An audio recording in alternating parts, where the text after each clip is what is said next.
Bonjour. Aujourd'hui, on est le 3 août. Il fait presque 37 degrés. Une horreur.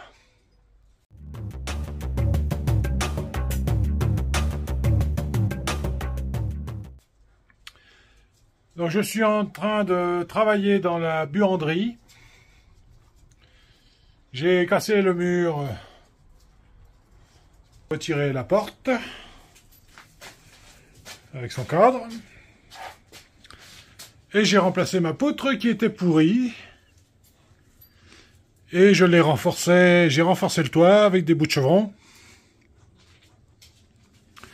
Les bouts de chevron vont me servir à fixer le faux plafond. Comme ça, le jour où je changerai le toit, je pourrai laisser les bouts de chevron que j'ai mis, sans avoir enlevé le faux plafond. Je pourrais refaire le toit par-dessus. Bon, là, j'ai cassé le sol. Et j'essaye de voir pour changer le tuyau d'alimentation en eau de la cuve. Tuyau en fonte qui commence à pourrir. J'ai sorti le tuyau en fonte qui était là au bord, qui allait jusqu'à un évier qui était fixé au mur là-bas. On voit que c'est pourri, c'était pourri au sol, ça a cassé tout le béton. Et puis là, c'est pareil, ça avait commencé à fêler le béton avec la rouille qui se formait, qui faisait gonfler le tube. Donc maintenant, il faut que j'essaye de déterminer jusqu'où il va celui-là. Je pense qu'on ne devrait pas être loin de l'endroit où il pique dans la cuve. Donc je vais refoutre un coup de disqueuse sur le bout du béton là, l'enlever, essayer de casser autour du tube. Bon ben voilà où j'en suis, j'ai retrouvé mon tuyau en fonte qui descend dans la fosse.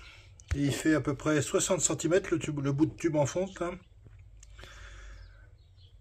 Donc le remplacer, ça va pas être possible. Au départ je voulais mettre un tube de 80. Le laisser, le problème c'est qu'il est pourri, il va finir, ça va pas être évident. Alors j'ai trouvé une solution.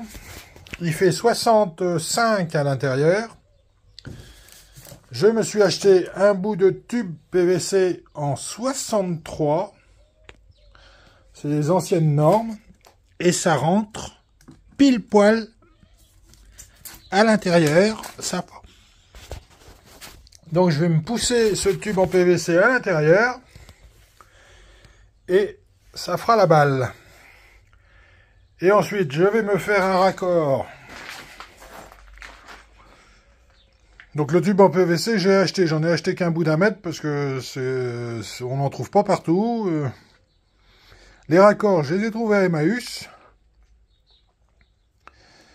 Donc je vais me mettre mon bout là. J'ai un raccord pour partir en 80 et j'irai en 80 jusqu'au regard. Voilà, j'ai fini de remonter mon tuyau PVC. Donc comme j'ai dit, j'ai enfilé mon tuyau de 63 dans mon tuyau en fonte, qui rentre pile poil dedans, impeccable. Un coude, puis après je repars sur du 80.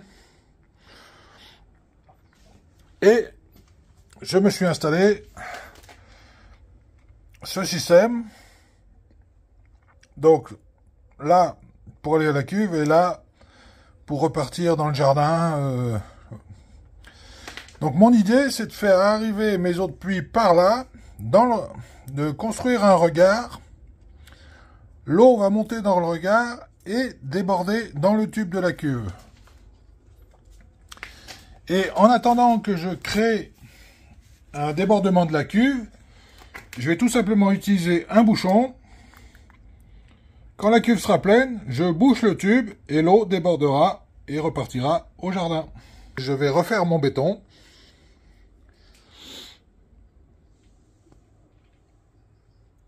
Toute ma tranchée là où j'ai retiré le tuyau en fonte d'évacuation qui était là.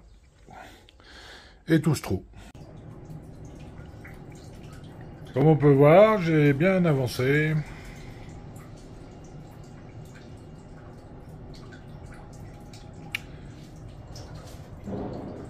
J'ai remonté mes portes.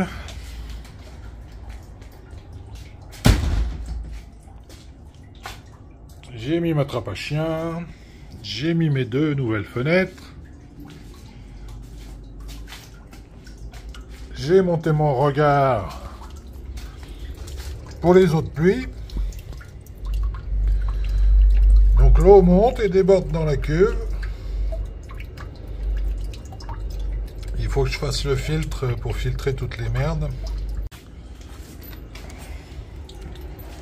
Et là, j'ai ma plaque d'isolant qu'il va falloir que je découpe pour boucher tous les trous.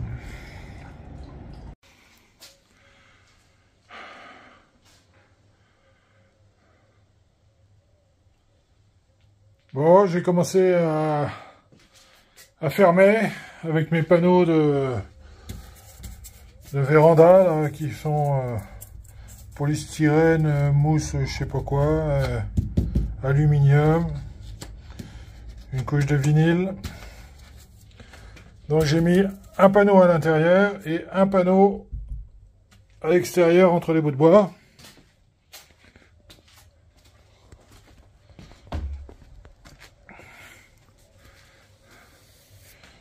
Moi, j'ai pas fini. Il va falloir que je vois comment je vais habiller les côtés, là. Voir si je peux trouver des baguettes en PVC, là. J'ai mis de la mousse polyuréthane un peu partout pour combler les jours.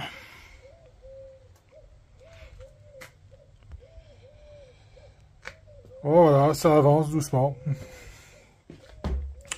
Au moins, la pièce est refermée. On va pouvoir remettre les chiens dedans.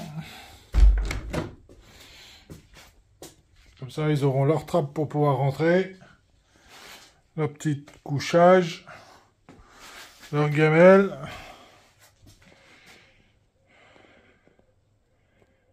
Impeccable. Et puis après, il va falloir attaquer le plafond. En placo.